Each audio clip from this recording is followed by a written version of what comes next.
not see, you say you see her. Why?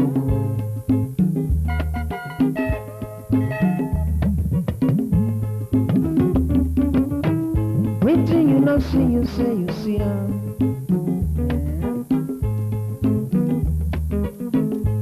Amebo.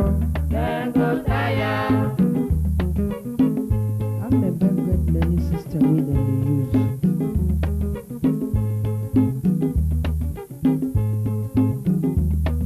Na here Amebo dey start. He go say, Mr. Man, where you put your hair? He go say your wife wey say dey go market. No be market you go. I see her for ring road. For inside one big car. Amebo, why now? Amebo. Nego tire. Amebo. Nego tire. Waiting you not see, you say you see her. Then get the system wey dem dey use again.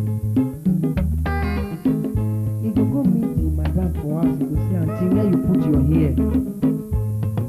You go say, as I just dey go for road just now, I just jam the oga with one Susie for inside motor. If oga reach out, I not sure say him go look your eye again. Amebo. Amebo. If Amebo see husband and wife wey dem dey sweet, dem go wan destroy their home. Why now? Dem go dey find one way or another wey dem go take destroy their home. Amebo. Wetin you no see, you say you see am. We get many names for them. We dey call them Amebo. We dey still call them Aproko. Yoruba dey call them Olofofo. Benin dey call them Meho. Amebo Urepa. Amebo. Wetin you no see, you say you see am. Why? Wetin you no see, you say you see am. Amebo. You know, you know. I am born to reign with music. You know, you know. I am born to reign with music. Bayo is the name. Oh yeah. Ade is the name. Oh yeah. Bayo is the name. Oh yeah. Ade is the name. Oh yeah. Amebo. Amebo wa be miena. Uno ge tu sago. Ọ̀gá mi ọ̀pá wo lẹ́yìn mi ẹ̀. Àgà òdó bí ọ̀wọ̀n rọ àwọn, àmì àwọn náà yàgò sí ọ̀wọ̀n. Àgà lè lọ má dán lòdẹ ẹtú ọ̀wọ̀n àbàgà rọ àwẹ̀.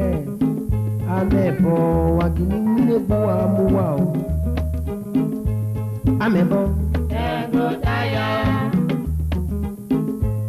Amebo. You know, you know. I am born to reign with music. You know, you know. I am born to reign with music. Bayo is the name. Oh yeah. Ade is the name. Oh yeah. Bayo is the name. Oh yeah. Ade is the name. Oh yeah. Amebo. Amebo. Amebo.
Da da da way.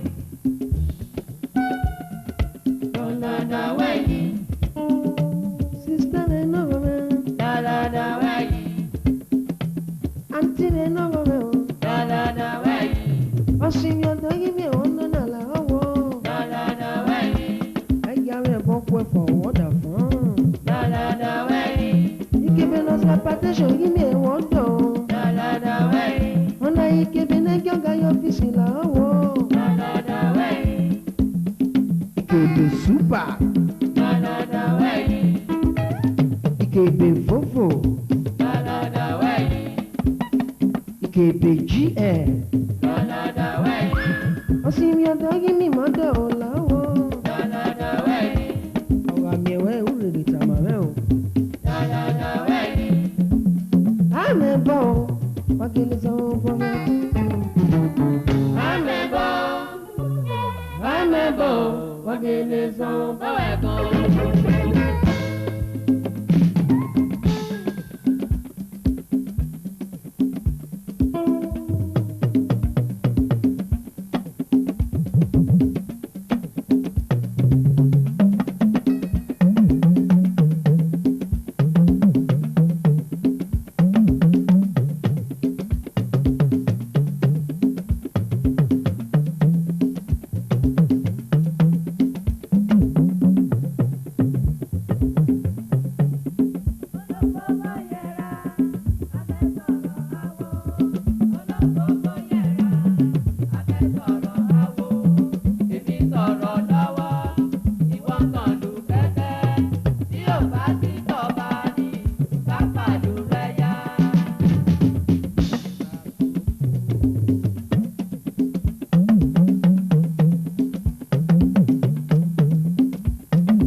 Subsidiary.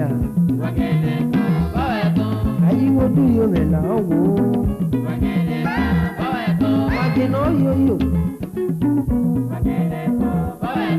Ora yo awo ge yo, oma yo awo ma yo. Ora mi golo awo mi golo, oma mi golo awo ma mi lo. Ora wo se no wa de buena. Amebo people then go tire.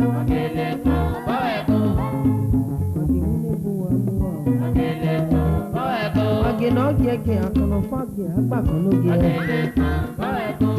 I mean, poor people then go tired. Again, let's go.